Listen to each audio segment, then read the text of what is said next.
নমস্কার, আজকে কিছু গুরুত্বপূর্ণ তাজা খবর জানিয়ে উত্তেজনা ছড়িয়ে পড়ছে গোটা বাংলা জুড়ে। প্রধান সংবাদগুলি জানার আগে শুরুতেই দেখে নিন আজকের হেডলাইন।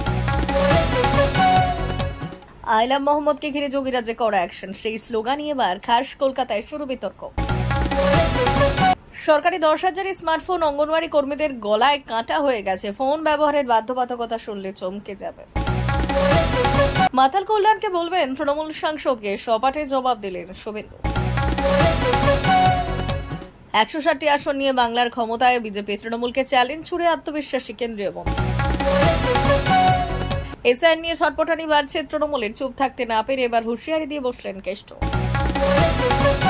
ভয়ঙ্কর পথ দুর্ঘটনায় মৃত্যু মিছিল, মন্দির দর্শন করে ফেরার পথেই সব শেষ, শোকে পাথর এলাকাবাসী। কান্দাহারে পাকিস্তানের বিমান হানায় নিহত 40 আফগান, বদলার হুমকি তালিবান সরকারের।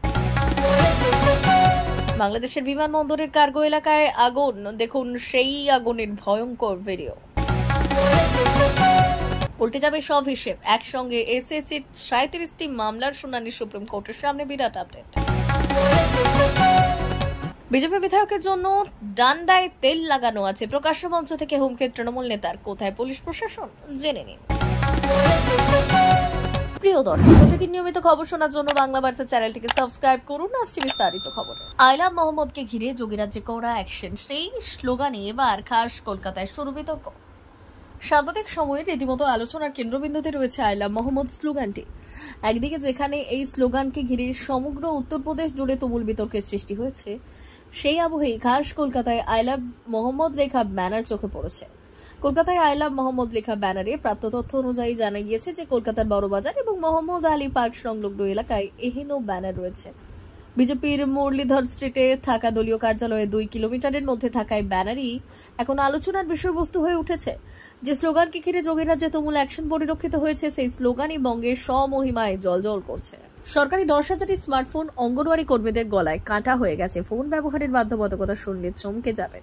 গতকাল থেকে রাজ্যের 1,05,000 অঙ্গনওয়াড়ি কর্মী ও 72,000 আশা কর্মীর ব্যাংক অ্যাকাউন্টে স্মার্টফোন কেনার জন্য 10,000 টাকা করে দেওয়া হবে এবং তার প্রক্রিয়া শুরু করেছেন মুখ্যমন্ত্রী মমতা ব্যানার্জি। এই কারণে তিনি সকল অঙ্গনওয়াড়ি এবং আশা কর্মীকে জানিয়েছেন উষ্ণ অভিনন্দন এবং তাদের পরিবারের সকল সদস্যকে আন্তরিক প্রীতি এবং শুভেচ্ছাও জানিয়েছেন। মাতাল কল্যাণকে বলবেন তৃণমূল সাংসদকে, সপাটে জবাব দিলেন শুভেন্দু। 2026 বিধানসভা নির্বাচনের আগে রীতিমতো ভবানীপুর বিধানসভা কেন্দ্র নিয়ে প্রত্যেকটি সভার সমিতি থেকে চ্যালেঞ্জ ছুড়ে দিয়েছেন রাজ্যের বিরোধী দলনেতা শুভেন্দু অধিকারী। তিনি একটাই কথা বলছেন যে 2021-এ যেমন নন্দীগ্রামে তিনি মমতা বন্দ্যোপাধ্যায়কে পরাজিত করেছেন, ঠিক একইভাবে ভবানীপুরেও তিনি এবার মমতা বন্দ্যোপাধ্যায়কে হারিয়ে দেখাবেন। তবে এর পাল্টা শুভেন্দু অধিকারীকে শ্রীরামপুরে দাঁড়ানোর চ্যালেঞ্জ করতে দেখা যাচ্ছে কল্যাণ বন্দ্যোপাধ্যায়কে।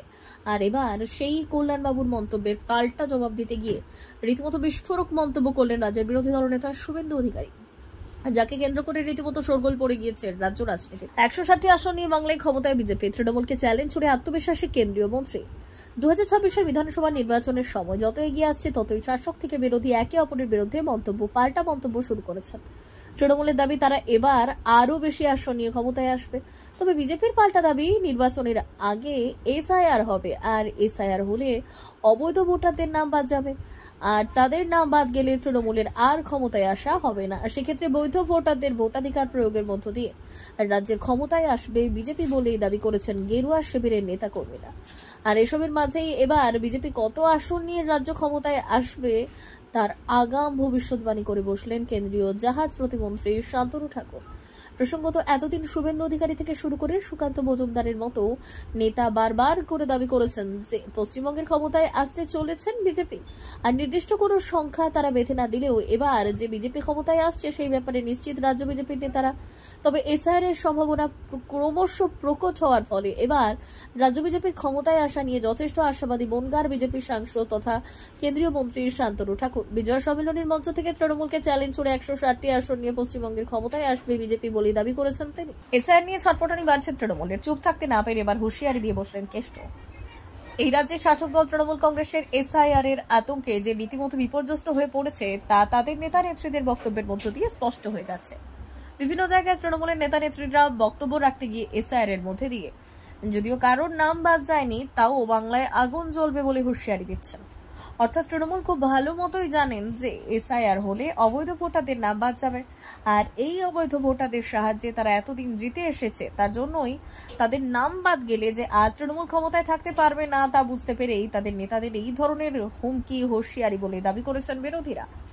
তবে জেল থেকে ফিরে আসার পর অনুব্রত মণ্ডলকে সেভাবে আর আগের মেজাজে দেখতে পাওয়া যায়নি, কিন্তু তৃণমূলের প্রত্যেকটি নেতা যখন এসআইআর এর বিরুদ্ধে হুমকি হুঁশিয়ারি দিচ্ছেন, তখন এবার চুপ থাকতে না পেরে সেই এসআইআর নিয়েই বক্তব্য রেখে হুঁশিয়ারি দিয়ে বসলেন অনুব্রত মণ্ডল, যার ফলে বহুদিন পর আবার তাকে আগের মেজাজে দেখতে পাওয়া গেল বলেই মনে করা হচ্ছে। ভয়ঙ্কর পথ দুর্ঘটনায় মৃত্যু মিছিল, মন্দির দর্শন করে ফেরার পথে সব শেষ, শোকে পাথর এলাকাবাসীরা। ভয়ঙ্কর পথ দুর্ঘটনায় মৃত্যু মিছিল, অষ্টমা দেবী মন্দির দর্শন করে ফেরার পথে ভয়ঙ্কর দুর্ঘটনায় বাসের মধ্যেই তালগোল পাকিয়ে গেল একের পর এক দেহ। দুর্ঘটনায় অভিঘাতে বাসটি দৌড়ে মুচড়ে গিয়েছে। পুলিশ সূত্রে জানা গিয়েছে বাসটি নিয়ন্ত্রণ হারিয়ে গভীর খাদে পড়ে যায়। বাসের পেছনের অংশ একেবারে চুরমার হয়ে যায়। মহারাষ্ট্রের নন্দুরবার জেলায় ভয়াবহ পথ দুর্ঘটনায় কমপক্ষে 8 জনের মৃত্যু হয়েছে এবং 15 জন গুরুতর আহত হয়েছে। শনিবার একটি দ্রুতগতিতে বাস নিয়ন্ত্রণ হারিয়ে গভীর খাদে পড়ে গেলে সেই মর্মান্তিক দুর্ঘটনা ঘটে। পুলিশ সূত্রে জানা গেছে নিয়ন্ত্রণ হারিয়ে তীর্থযাত্রী বোঝাই বাসটি রাস্তা থেকে ছিটকে খাদে পড়ে যায়।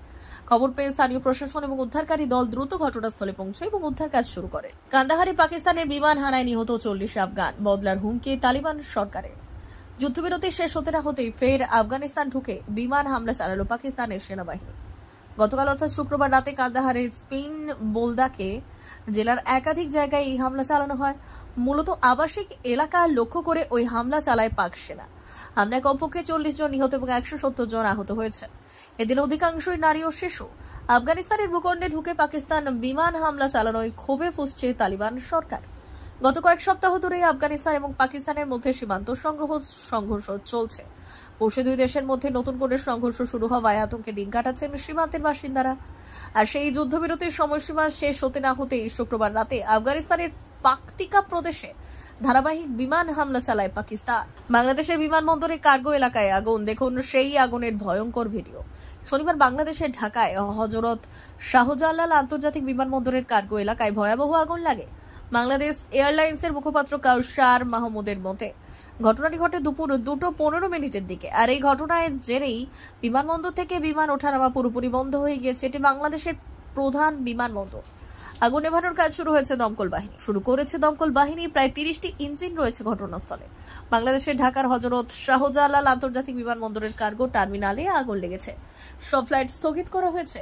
আগুনের ভিডিও দ্রুত সোশ্যাল মিডিয়ায় ছড়িয়ে পড়েছে। দেখুন সেই ভিডিও। উল্টে যাবে সব হিসেব, একসঙ্গে এসএসসি 37টি মামলা শুনানি সুপ্রিম কোর্টে। সামনে বিরাট আপডেট। এসএসসি ইস্যুতে ধীরে ধীরে জট খুলছে। ইতিমধ্যে শিক্ষক নিয়োগের পরীক্ষা সম্পন্ন হয়েছে। গ্রুপ সি, গ্রুপ ডি নিয়োগের বিজ্ঞপ্তিও প্রকাশ করেছে স্কুল সার্ভিস কমিশন। এর মধ্যে বড় খবর সামনে আসছে।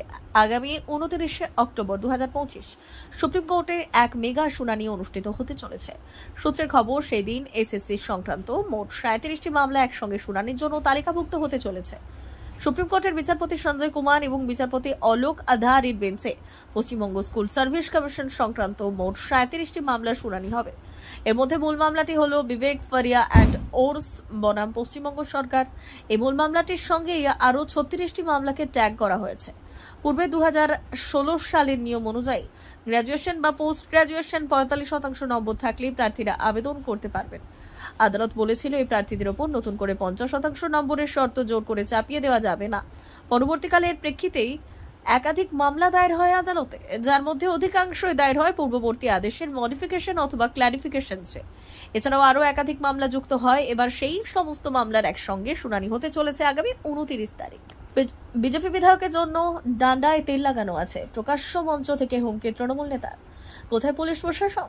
এই রাজ্যের শাসক দল তৃণমূল কংগ্রেসের নেতারা বিধানসভা নির্বাচন যত এগিয়ে আসছে ততই একের পর এক বিতর্কিত মন্তব্য করতে শুরু করেছেন। এসআইআরের বিরুদ্ধে হুমকি হুঁশিয়ারি দিতে দেখা যাচ্ছে শাসক দলের নেতা নেতৃত্বে। স্বাভাবিকভাবে প্রশ্ন উঠছে এই রাজ্যের প্রশাসনের ভূমিকা নিয়ে, যেখানে বিরোধীরা সামান্য গণতান্ত্রিক প্রতিবাদ করতে গেলে তাদের বিরুদ্ধে মিথ্যে মামলা করে প্রশাসন বলে অভিযোগ, আর সেখানে তৃণমূল নেতারা প্রকাশ্য মঞ্চ থেকে এই ধরনের হুমকি হুঁশিয়ারি দেওয়ার পরেও কি করে চুপ থাকে সেই পুলিশ, তা নিয়ে প্রশ্ন তুলতে শুরু করেছে বিরোধীরা। প্রার্থীরা। বলা বাহুল্য, ইতিমধ্যেই রাজ্য জুড়ে তৃণমূলের একাধিক নেতা নেত্রীরা একাধিক মন্তব্য করেছেন, যা ঘিরে তুমুল বিতর্ক তৈরি হয়েছে রাজ্য রাজনীতিতে। তবে এসবের মধ্যে বাঁকুড়া ছাত্রা তৃণমূলের ব্লক সভাপতি কিছুদিন আগে বিজেপি বিধায়কের উদ্দেশ্যে বিতর্কিত মন্তব্য করেছিলেন। তারপর তা নিয়ে বিভিন্ন প্রশ্ন তুলেছিলেন, কিন্তু নিজের অবস্থানে অনড় থেকে ফের প্রকাশ্য মঞ্চ থেকে বিজেপি বিধায়ক সত্যনারায়ণ মুখার্জিকে রীতিমতো হুমকি দিয়ে বসলেন তিনি। প্রিয় দর্শক, এখনকার মতো খবর এই পর্যন্তই। ধন্যবাদ।